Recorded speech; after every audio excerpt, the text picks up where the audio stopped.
Tu as tué mon père, et lorsque mon frère a appris la nouvelle, il s'est jeté en bas d'un précipice. Juste un... Et désirant venger notre sang, mon cousin t'a défié en duel. C'est que... Et il a péri, éviscéré. Malheur, malheur. J'aimerais... Devant tant de souffrance, ma mère est morte de chagrin. Je vais te trucider, Carlos.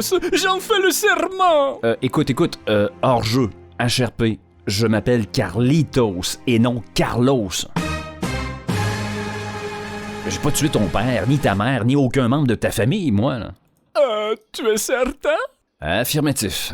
OK, bravo pour le roleplay, là, le RP, là, mais t'étais complètement à côté de la traque, mon ami, là. Est-ce que ça veut dire que mon papa, il est vivant? Oh putain, ça va être lourd.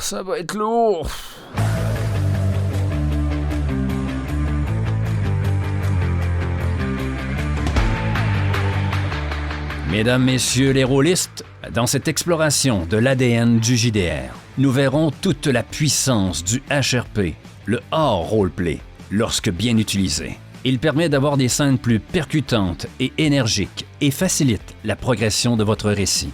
Nous explorerons aussi comment le hors roleplay peut vous permettre de faire un meilleur roleplay. Rien de moins. Ok, c'est confirmé, Eric prend de la drogue. Le crack ou le fentanyl? Dans mes meilleures journées, je prends les deux. Pourquoi se priver? Et grâce au HRP, plus besoin de table aléatoire. Et c'est beaucoup plus efficace. Également, le HRP est la meilleure façon d'accueillir les nouveaux dans la pratique du JDR. Et pour terminer, en invitant le HRP à votre table, il est pratiquement impossible de rater une session de jeu de rôle. Êtes-vous prêt pour cette exploration de l'ADN du JDR? Prêt pas prêt? Moi j'y vais. Imagitatrice, imagitateur, hello there! Comment que ça va bien les gens? Eric avec vous pour les imagitateurs du JDR, dans le cadre de nos capsules dans lesquelles nous explorons l'ADN du JDR. Et cette fois-ci, le sujet abordé est si vaste, si important, si influent dans ta pratique du jeu de rôle que ce ne sera pas seulement un podcast, mais 3 qui seront consacrés à celui-ci. Ah oui, parce que sans doute que tu le sais, ou que tu le sais de manière inconsciente, que ça flotte dans ton esprit, mais sans que tu ne l'aies formulé de manière concrète. Mais le HRP, le sujet de ces capsules, le hors roleplay ou tout simplement le hors-jeu, est sans doute l'un des outils les plus puissants, sinon le plus, du JDR. Et incontestablement le plus versatile. C'est-à-dire qu'on peut l'utiliser à plusieurs sauces pour aider ou améliorer notre pratique du jeu de rôle. Ah, tu es sceptique. J'adore. Parce que ça soigne le scepticisme. Il suffit de prendre un cachet, une capsule. Sérieux, Eric, tu commences avec de l'humour facile? Écoute, là, je débute, je m'échauffe un peu, là. Donne-moi une chance. Ok, mais cesse de nous faire languir et dis-nous ce que l'on va aborder dans ces capsules. Tout d'abord, est-ce que ça t'est déjà arrivé de finir une session de jeu de rôle et te dire que, finalement, il ne s'est pas passé grand-chose, que l'histoire n'a pas du tout progressé ou pratiquement pas? Ou encore, vous terminez une scène qui a duré une trentaine de minutes et de vous dire que, finalement, nous aurions pu plier la scène en dedans de 15-20 minutes et ça aurait fait le taf, ça aurait fait le boulot. Mais il y a eu du gras, on a tourné en rond, on s'est cherché un peu avant d'attaquer l'essentiel. Eh bien, dis-toi qu'une bonne utilisation du HRP permet d'avoir des scènes plus percutantes, plus énergiques et facilite la progression de votre récit. Rien de moins. Également, nous verrons que lorsque vient le temps d'accueillir des nouveaux joueurs, de nouvelles joueuses, ou même des rôlistes expérimentés mais qui tentent la maîtrise pour la première fois, ces gens-là, lorsqu'on les accueille, il faut laisser une bonne place au HRP afin de les guider. Aussi, nous verrons que si vous laissez une jolie place, une belle part au HRP lors de vos parties, les chances de vous rater, que les gens sortent de vos sessions en disant « Ah, c'était pas si terrible, c'était même un peu moche », eh bien, grâce au HRP, vous réduisez les chances que ça arrive, grandement. Autre point que nous allons explorer, les tables aléatoires. J'ai déjà utilisé, mais je n'utiliserai plus jamais. Pourquoi? Parce que j'ai trouvé quelque chose de beaucoup mieux adapté à ma façon de jouer. C'est l'utilisation du HRP combiné avec les joueuses et les joueurs devant moi. Et oui, je t'assure, j'ai été témoin et c'est terriblement efficace. Donc, comme tu peux le constater, il y a énormément à dire à propos du HRP, du hors roleplay.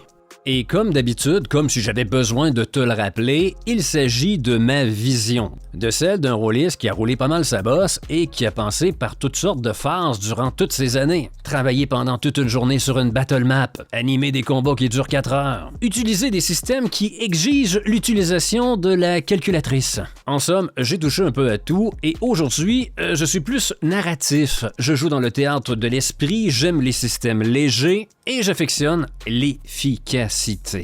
Et si tu n'es pas d'accord avec ma vision, sache que je serai détruit intérieurement, que ma vie sera totalement brisée et que mes nuits seront agitées de cauchemars Lovecraftiens. Ah, ça, c'est bien mal me connaître. Non, dis-toi que si tu n'es pas d'accord avec moi, ça peut arriver, on va s'aimer encore, et demain, dis-toi que le soleil va se lever comme toujours et que tu vas continuer à payer des taxes et des impôts, et ce jusqu'à ta mort. Oh oui! En somme, ce n'est pas grave, ce n'est pas une tragédie. Et c'est plutôt l'inverse qui m'inquiéterait. À savoir que tout le monde est d'accord avec ce que je dis, ça signifierait que je pisse dans le sens du vent et que je fais partie de la masse, alors que je me considère comme un explorateur, un imaginateur qui brasse les idées. Donc d'accord, pas d'accord, exprime-toi en commentaire parce que comme je le dis souvent, des façons de jouer, il y en a autant qu'il y a de meneurs et meneuses. Donc il en va aussi pour les visions. Ceci étant dit, qu'est-ce que nous allons explorer comme point aujourd'hui dans cette partie 1 de ces capsules sur le HRP?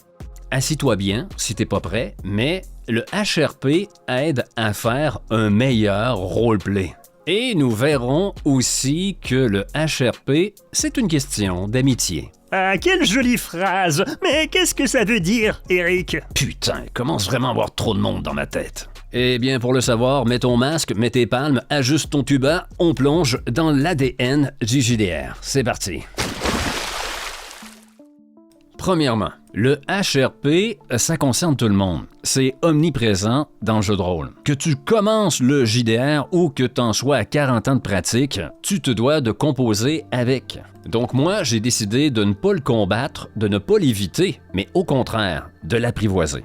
Et la grande majorité des gens, des rôlistes, vous le savez, le HRP, le hors roleplay et le roleplay, le RP, ne sont pas en opposition, loin de là. Ce sont deux aspects qui sont en complémentarité, comme le yin et le yang, ou le bon jugement et Donald Trump. Vois ça comme tu veux, ça t'appartient. Mais tout d'abord, pourquoi faire 3 capsules, 3 podcasts sur le HRP? C'est qu'il y a plus d'une dizaine d'années, on se préoccupait peu de la place, de l'équilibre entre le RP, le roleplay, et le HRP, le hors roleplay. On jouait tout simplement sans trop se poser de questions. Les seules fois où on mentionnait le HRP durant une partie, autrefois, c'était exemple si les joueurs et les joueuses arrivaient devant un roi et, à 3 mètres de lui, commençaient à discuter de la façon qu'ils allaient l'oxyre, l'éliminer. Après un certain temps, le meneur ou la meneuse pouvait s'impatienter et s'en hériter et dire « Joueurs, joueuses, maintenant tout ce que vous dites, on est en phase RP, le roi vous entend, OK? » Mais à part ce genre de situation, jamais on évoquait la place du HRP en partie. Mais il est arrivé un phénomène il y a environ 9 ans. C'est l'arrivée de Critical Role. Et vous connaissez sans doute tous ce qu'on appelle le Matt Mercer Effect. L'effet Matt Mercer, mais qui est surtout connu pour 2 effets. Le premier, c'est d'avoir donné une fausse image d'une partie de Donjon Dragon. Hein? Tu vois ce que font Critical Role, ensuite t'arrives la première fois autour d'une table et non, ce n'est pas aussi fluide. Et non, les gens ne sont pas des acteurs. Et 3, les combats sont interminables et ça ressemble plus à des mathématiques qu'à une cinématique. Et le deuxième effet très connu, c'est d'avoir mis la barre très très haute pour les MJ de Donjon Dragon. Et même si tu n'aimes pas le style de Matt Mercer, n'en demeure pas moins qu'il est très très bon dans sa catégorie. N'est pas Matt Mercer qui veut, là. Et lorsque tu fouilles un petit peu plus loin, surtout du côté des Américains, tu t'aperçois que ça n'a pas créé que ces deux seuls effets. Il y en a d'autres. Entre autres, celui d'avoir fait bouger les curseurs, de l'équilibre entre le HRP et le RP. Et oui, ce sont des acteurs de voix. C'est leur travail. Ils font ça 40 heures à 60 heures semaine. Et juste pour te donner un exemple de qu'est-ce que ça change, si tu écoutes Critical Role, la grande majorité des blagues qui sont faites autour de la table sont faites par les personnages.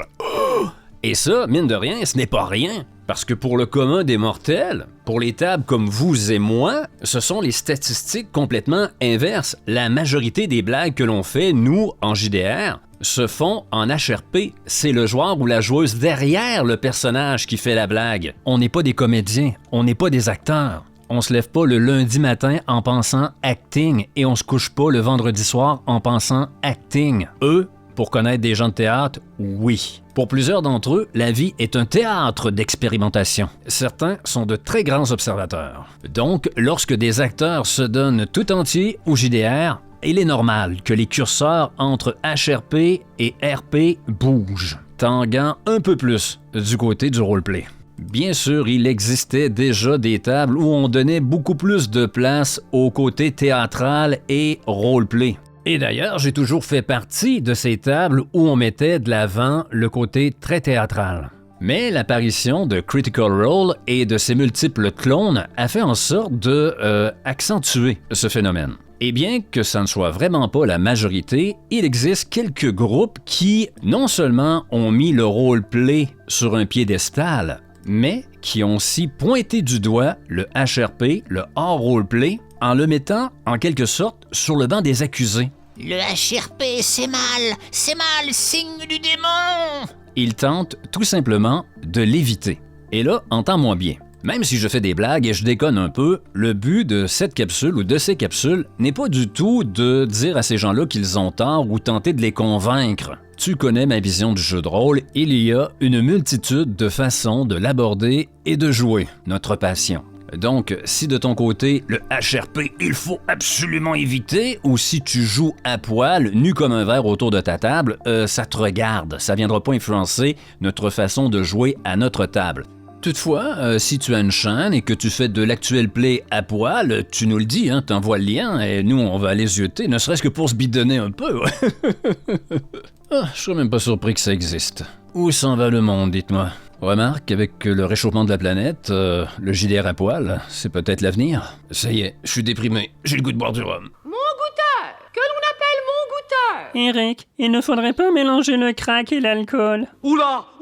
Alors pourquoi cette capsule? C'est tout simplement que si tu te poses la question où tu dois mettre le curseur entre le HRP et le RP, celle-ci va t'aider. Qu'importe si tu te préoccupes pas du HRP ou si tu as compris toute sa place, son importance et sa puissance, cette capsule va venir t'aider, cristalliser le potentiel de cet outil. Et si tu lui as tourné le dos et que tu tentes de l'éviter, voici à quoi tu as renoncé. Mais juste avant, pour qu'on se comprenne parfaitement, plaçons une base communicationnelle précise et claire sur ce que j'entends à propos de HRP et de RP. Et ça sert à rien de m'écrire en disant « Eric, moi j'ai une autre définition. » Tout le monde a une définition différente. Tu connais pas encore les rôlistes, les grosses têtes de rôlistes? Les joueurs de bowling, les joueurs de Monopoly, les joueurs de foot ont tous les mêmes règlements et les mêmes aspirations. Mais un rôliste, lui, oh non. Un rôliste a toujours sa propre définition et vision.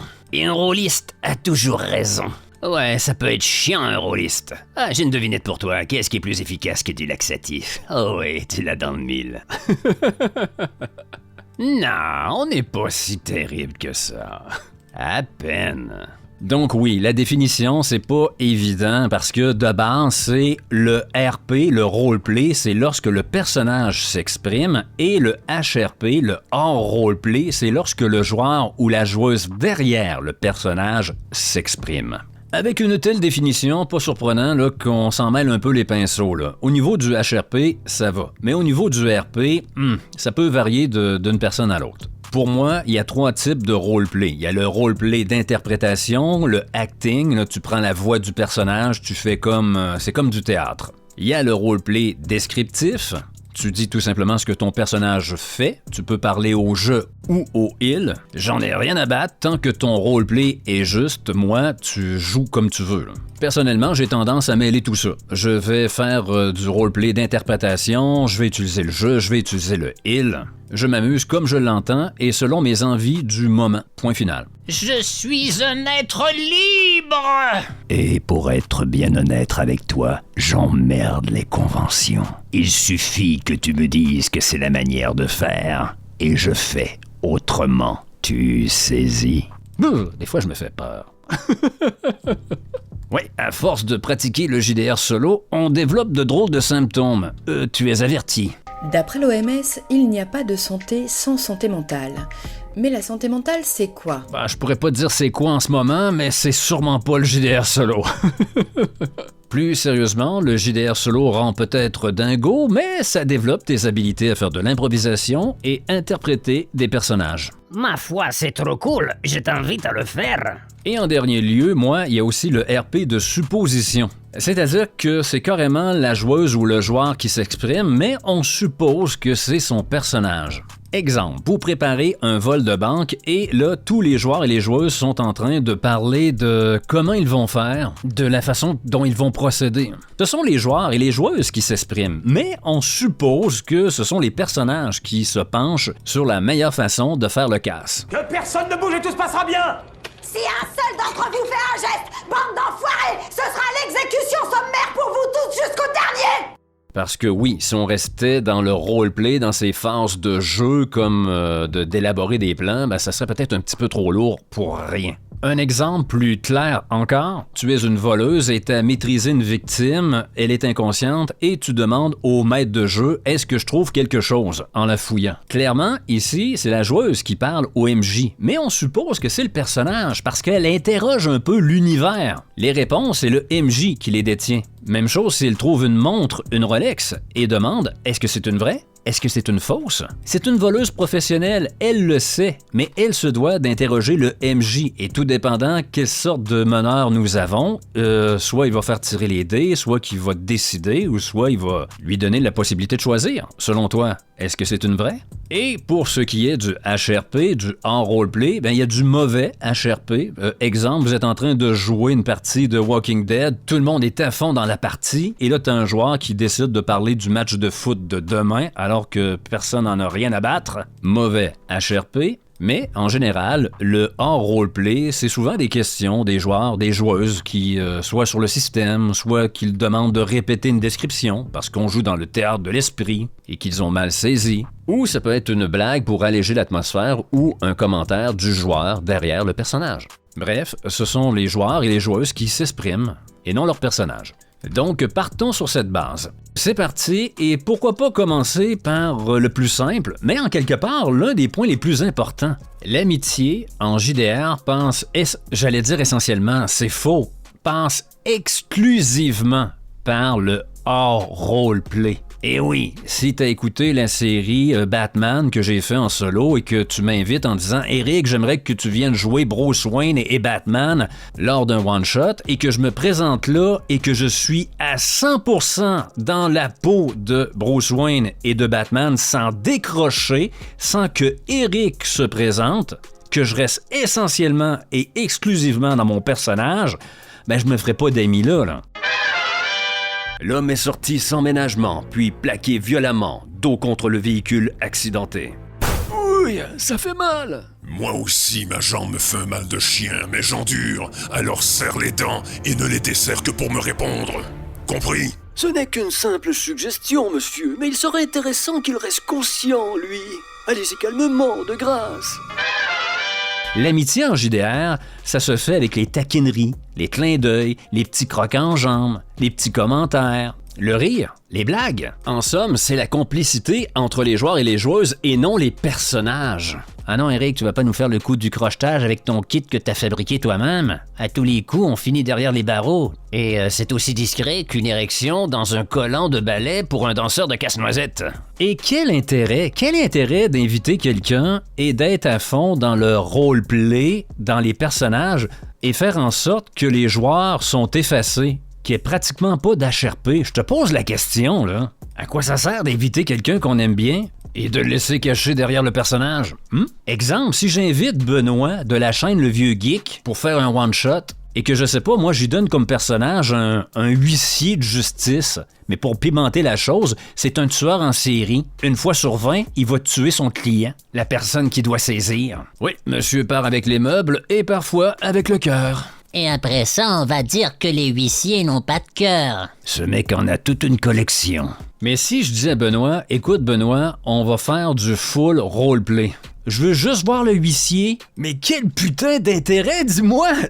Ça a aucun sens. J'ai Benoît devant moi, mais je l'étouffe. Je veux pas le voir, je veux juste voir le personnage. Je veux pas avoir les commentaires du vieux geek. Je veux pas avoir son humour, son sarcasme, sa personnalité. En bon québécois, qu'est-ce que c'est ça? Traduction. Mais qu'est-ce que c'est que cela? Ici, je te pousse les curseurs à fond là, pour te montrer un peu le non-sens du processus, là. Mais dis-toi que ça existe. J'ai souvent des invitations pour faire du jeu de rôle, c'est normal, on a une chaîne, OK? Et il m'est arrivé de voir dans l'invitation la mention « Nous, on joue full roleplay ».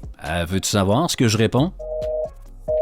Il n'y a plus de service au numéro que vous avez composé. Indisponible. Je vais être très clair, j'irai pas passer 4 heures à me morfondre, à être prisonnier d'un personnage, caché derrière lui, à pas pouvoir m'exprimer, à ne pas faire de blagues et à ne pas laisser respirer ma personnalité à moi.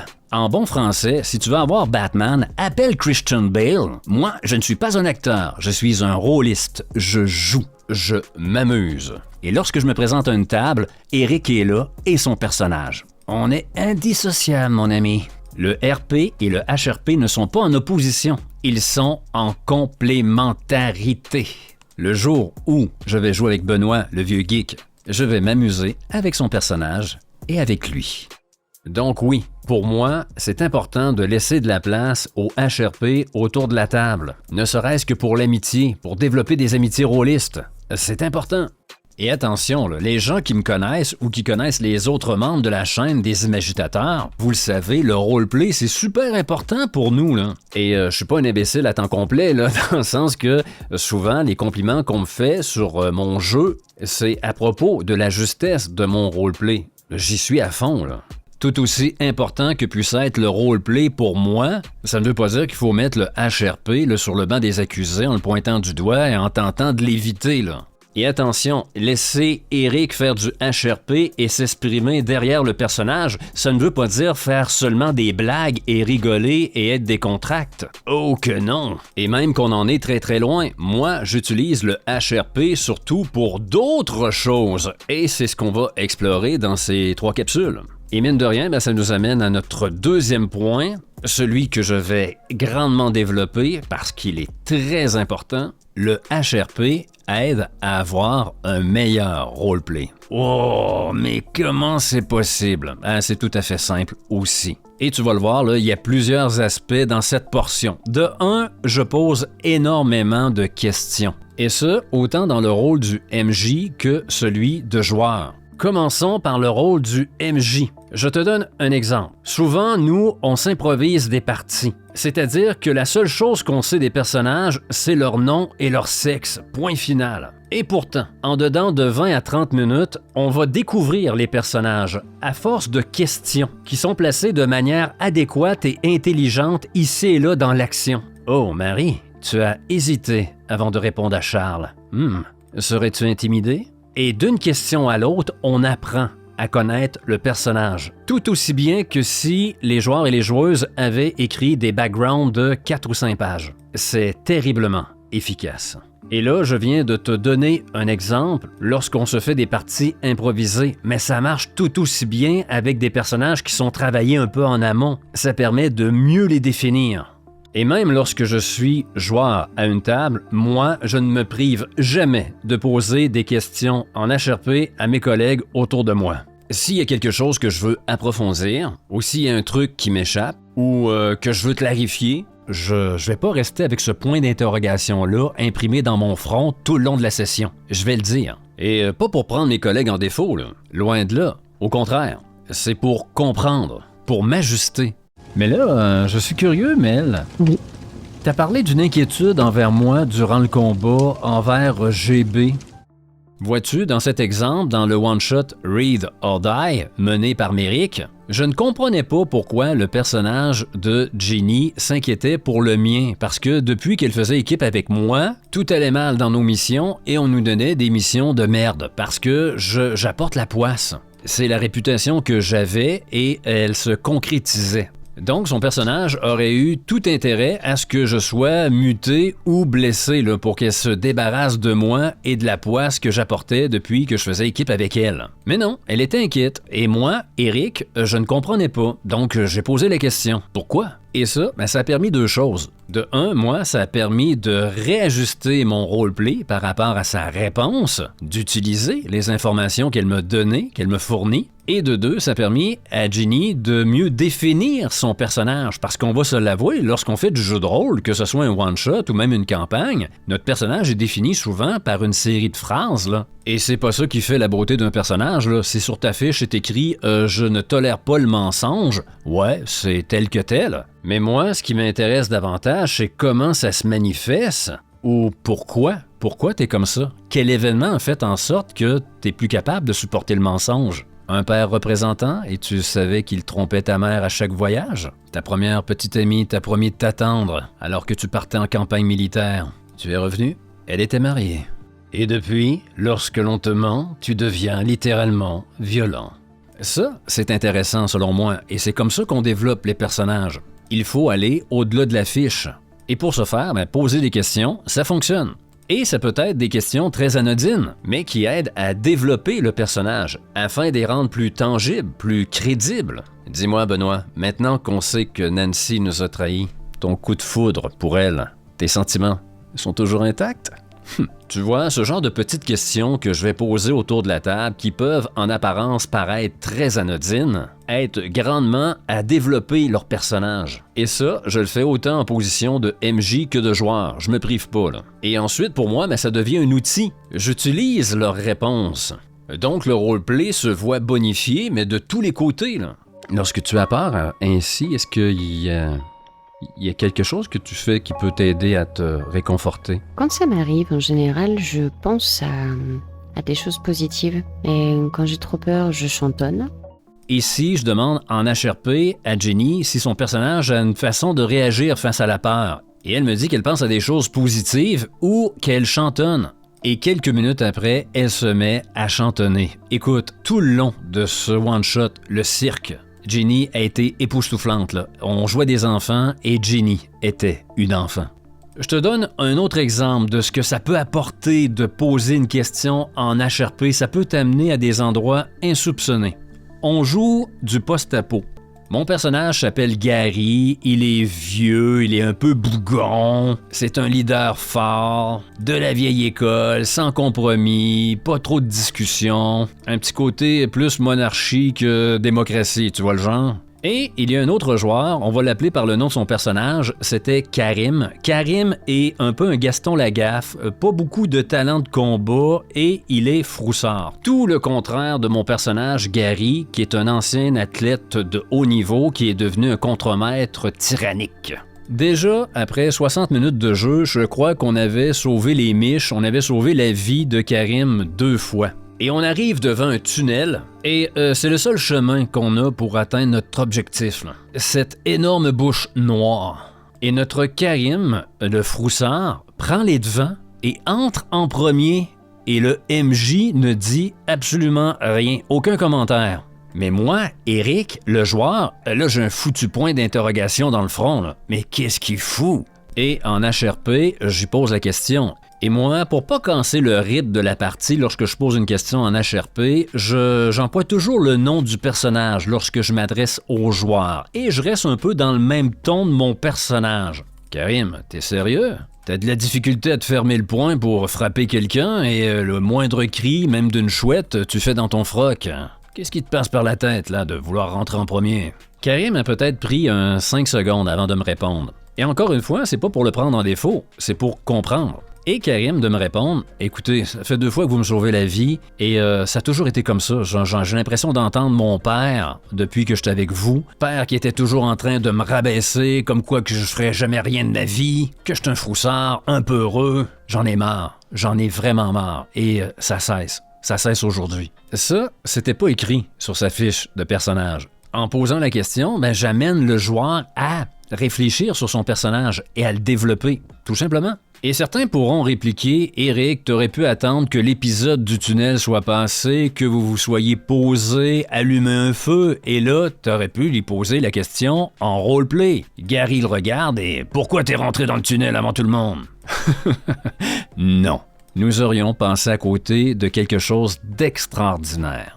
Oui, il s'est produit quelque chose dans ce tunnel, directement lié à ma question. Et avant de t'en parler, certains pourraient dire aussi, Eric, t'aurais pu poser la question en HRP à l'entrée du tunnel. Qu'est-ce que tu fous devant, Karim? Non, je n'aurais pas pu. Parce que c'était pas seulement Gary qui se posait la question, c'était aussi Eric, le joueur. Si j'étais passé par Gary pour poser la question, Karim, le personnage, aurait pu se défiler de la question. Le joueur aurait pu tout simplement réagir en disant « Je te regarde, Gary, je te jauge, puis je me détourne. » et entre dans le tunnel sans un mot. Ou plus simple encore, me répondre « Va te faire foutre, Gary, je fais ce que je veux. » Tu comprends? Le personnage aurait pu éviter la question. Moi, Eric, je voulais avoir une réponse. Je veux travailler au corps les personnages. Je veux faire briller mes partenaires de jeu et je veux aller au-delà d'une fiche. Donc, j'aime m'adresser aux joueurs et aux joueuses, car eux ne peuvent se défiler, contrairement aux personnages. Et grâce à cette question posée en HRP avant d'entrer dans le tunnel, moi, écoute, j'ai utilisé sa réponse. En vieux loup de mer, je m'en suis servi. De manière très, très, très subtile, si subtile que ça a pris environ 3 fois avant que les joueurs et le MJ s'en aperçoivent, j'ai commencé à interpeller Karim en l'appelant fiston.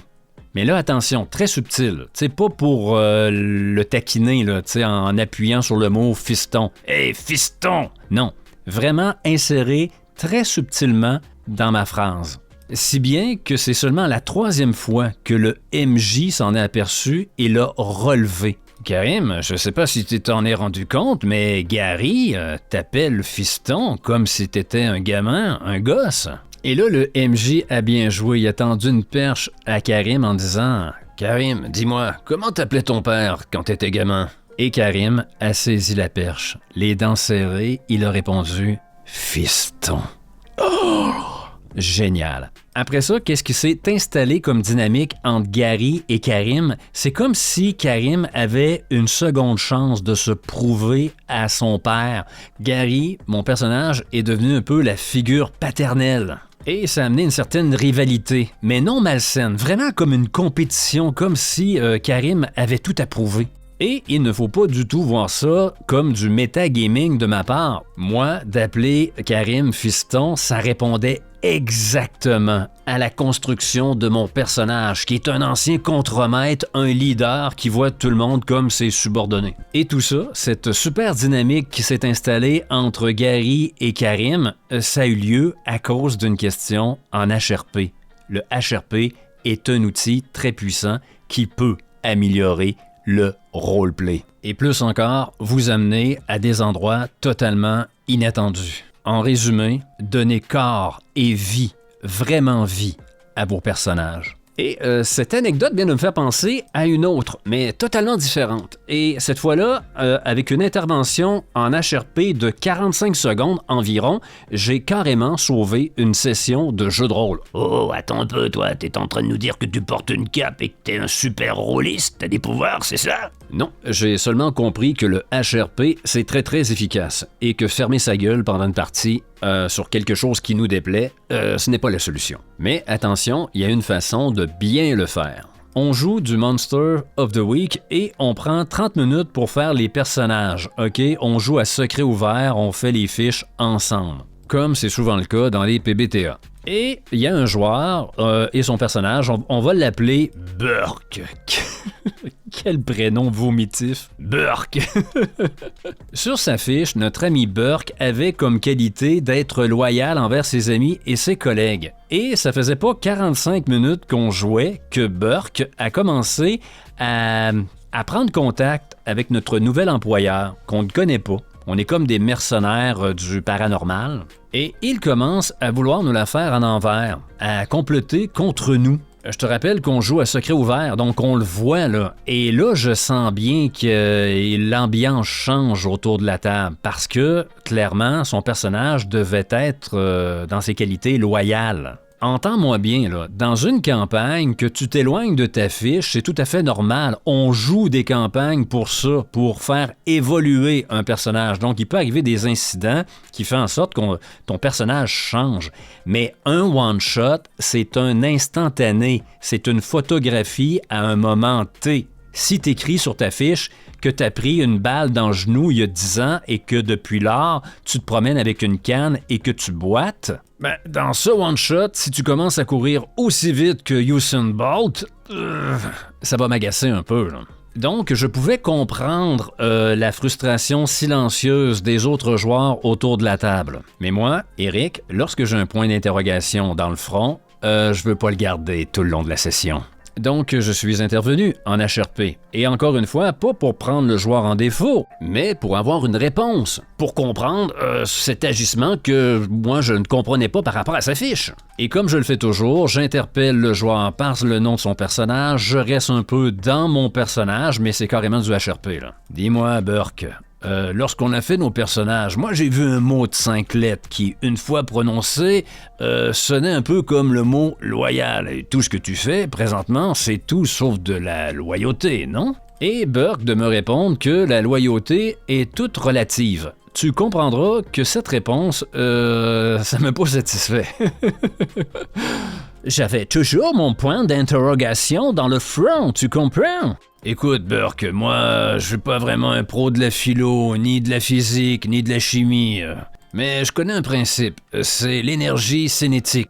Exemple, c'est que le point d'entrée d'une balle est plus petit que le point de sortie. Petit trou dans le front, la tête défoncée derrière. Et si on te surprend à nous trahir, c'est ce qui va arriver, Burke. T'en es conscient. Et dis-toi que l'énergie cinétique, c'est fiable, c'est pas comme ta loyauté relative.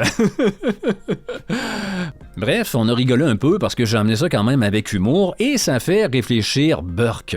Et il a très bien réagi, puisqu'il a continué d'entretenir cette relation avec ce nouvel employeur, mais non plus pour nous trahir, mais pour vérifier, tester ce nouvel employeur. Et ça a bien fait, parce que ce dernier avait l'intention de nous entuber. Oh oui. Et grâce à Burke, on a pu le découvrir et on a sauvé nos miches. Tout est bien qui finit bien.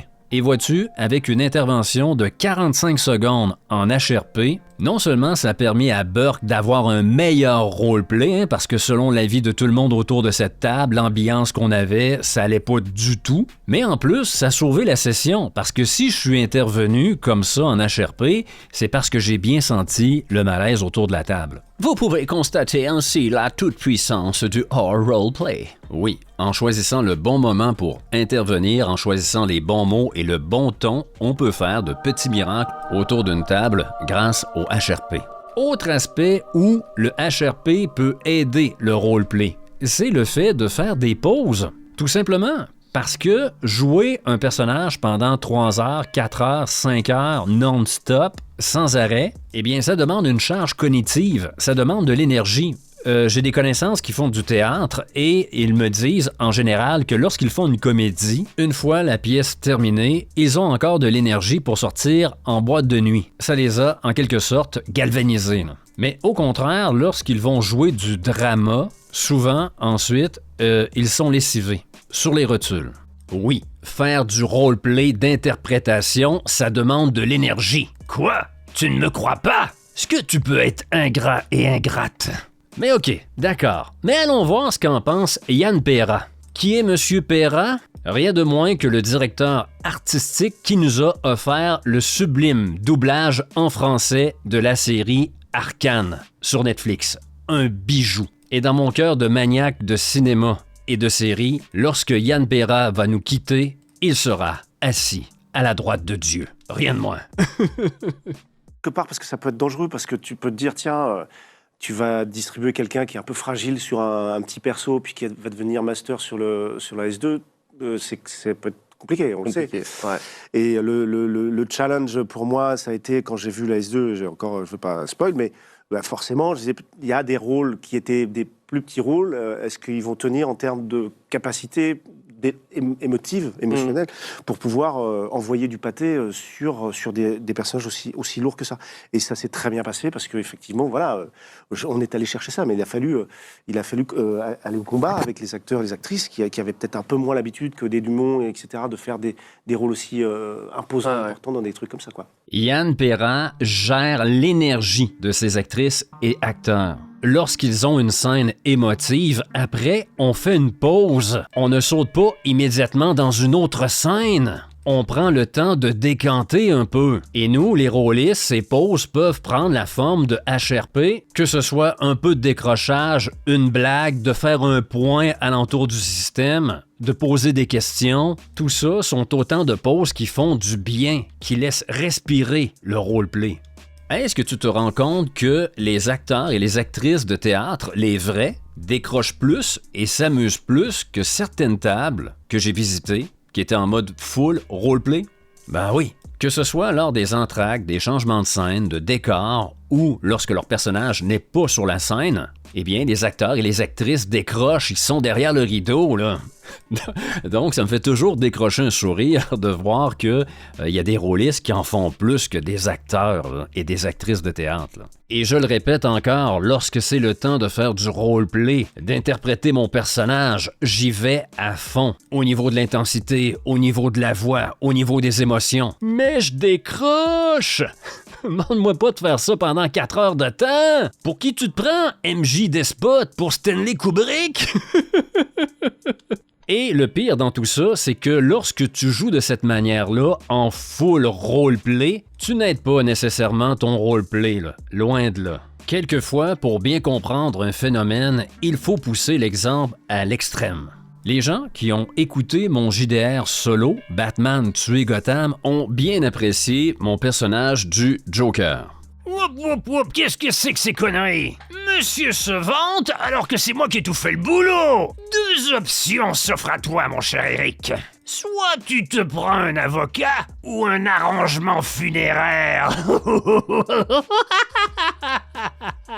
Vois-tu, si je fais un actuel play et que j'interprète le Joker et que je reste 3 à 4 heures dans ce personnage, où je dois changer ma voix, être au taquet pour faire des blagues pratiquement à chaque intervention, je te le dis tout de suite, là, après 60 minutes, je suis au sol, complètement claqué. Ici, j'ai pris un exemple qui est très extrême, mais c'est pour te montrer que lorsque tu interprètes un personnage, lorsque tu es dans la phase théâtre, mais ça demande une charge cognitive. Tu dois répondre du tac au tac, transcrire et transmettre des émotions, réfléchir à des dilemmes. T'es dans ton personnage, et c'est de l'énergie, ça. Et c'est pourquoi nous, les imagitateurs, on fonctionne par scène. Le roleplay, j'appelle ça du roleplay en apnée. On y va vraiment par petites plongées successives.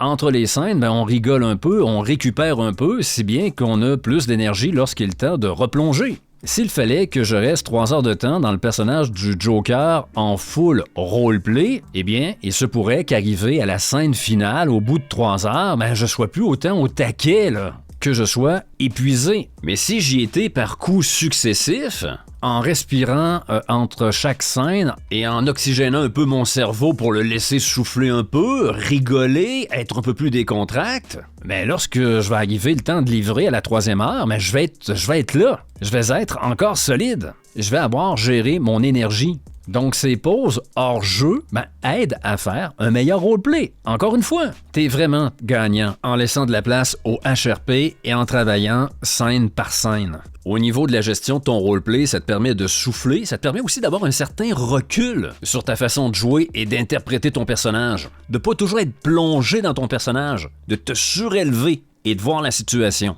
Bref, comme dans n'importe quelle activité, que ce soit le sport ou que tu sois en train de bûcher du bois en pleine forêt, prendre une pause, ça fait du bien et c'est profitable à l'activité que tu fais. Donc pour moi, il ne faut pas hésiter à lâcher un peu le roleplay pour faire un peu de HRP, que ce soit des questions sur le système, que ce soit des questions entre joueurs et joueuses, que ce soit l'élaboration d'un plan en mode plus décontracté, ou quelques blagues qui viennent s'insérer ici et là. Ce sont autant de pauses au roleplay qui vont faire du bien. Et j'entends déjà le discours de quelques MJ me dire « Éric, mais moi, j'installe une ambiance !»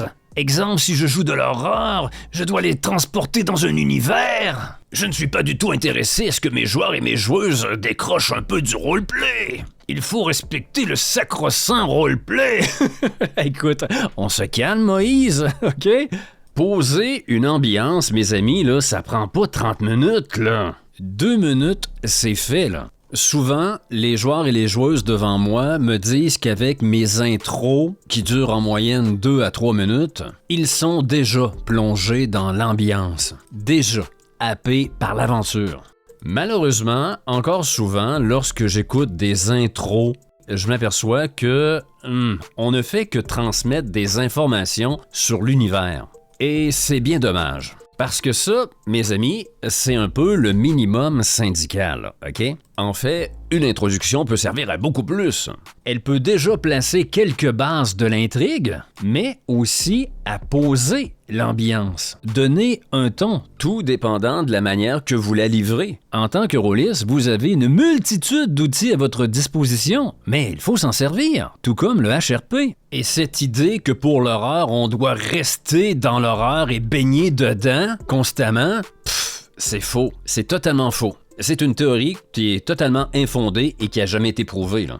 Si vous faites une session d'horreur qui dure 3 heures et que vos joueurs et vos joueuses sont dans l'horreur pendant 3 heures de temps, mais votre scène finale d'horreur va avoir beaucoup moins d'impact. Vos joueurs et vos joueuses se sont obligatoirement insensibilisés face à l'horreur. Vous les avez laissés patauger dedans pendant des heures. Vous avez tout intérêt, même dans l'horreur, à laisser de la place au HRP pour appliquer ce que j'appelle le principe eau froide, eau chaude. L'eau n'est jamais plus chaude que lorsque vous trempez votre main dans l'eau froide avant. Ça s'appelle un choc thermique. Ben oui, vous pouvez donner des chocs thermiques à vos joueurs en jouant par scène et en leur laissant la possibilité de souffler un peu, mais lorsque vous allez replacer l'ambiance, et ça en dedans de 2 minutes, et que vous allez les frapper à nouveau avec l'horreur, bang, choc thermique.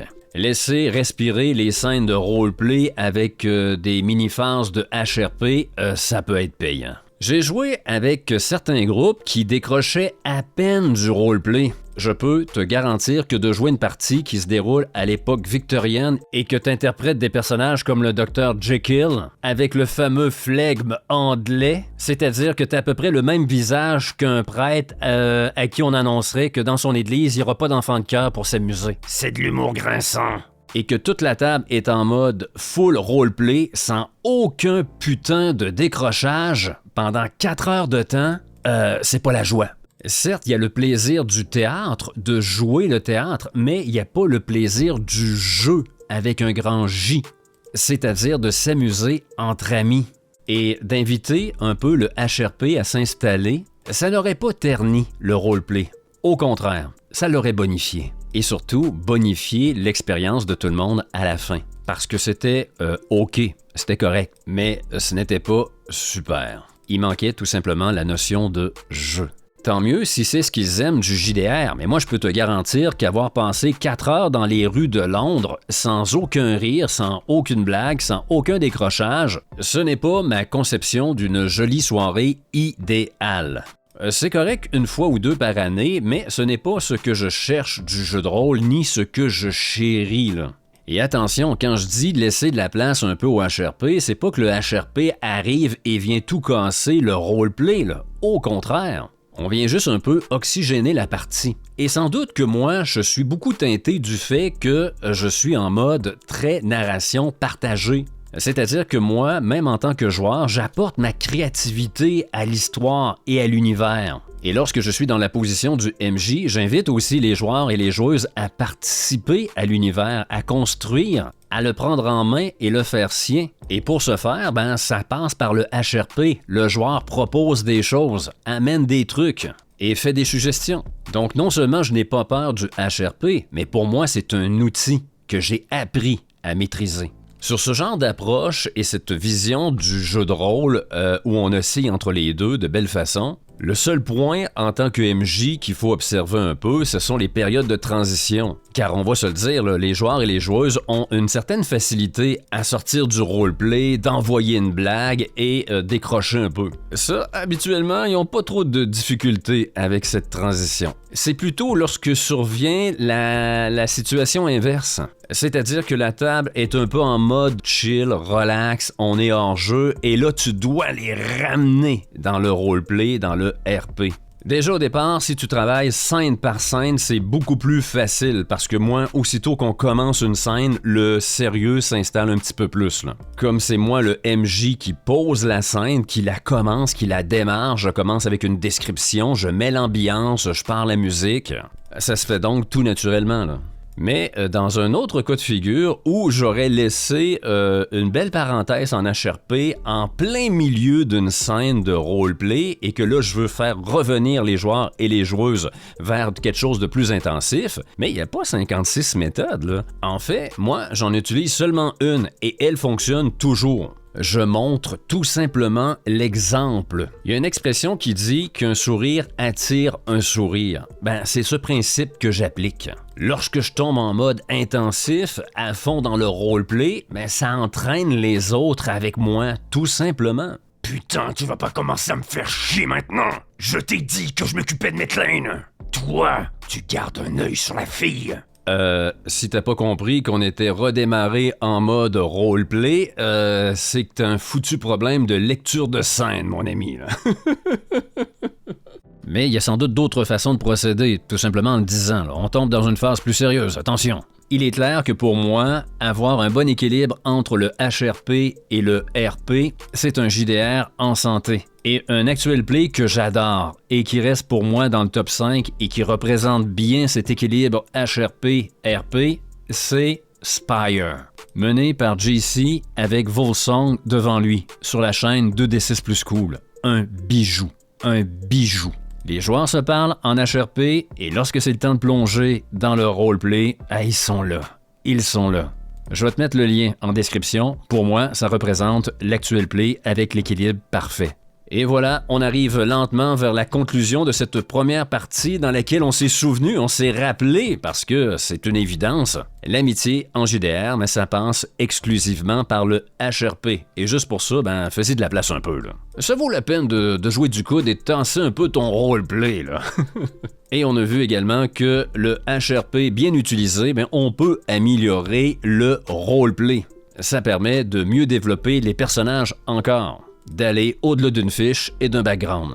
Et pour la prochaine partie, la partie 2 de cette exploration du HRP, nous allons aborder le rythme. Beaucoup vont avoir le réflexe de penser que le HRP nuit au rythme.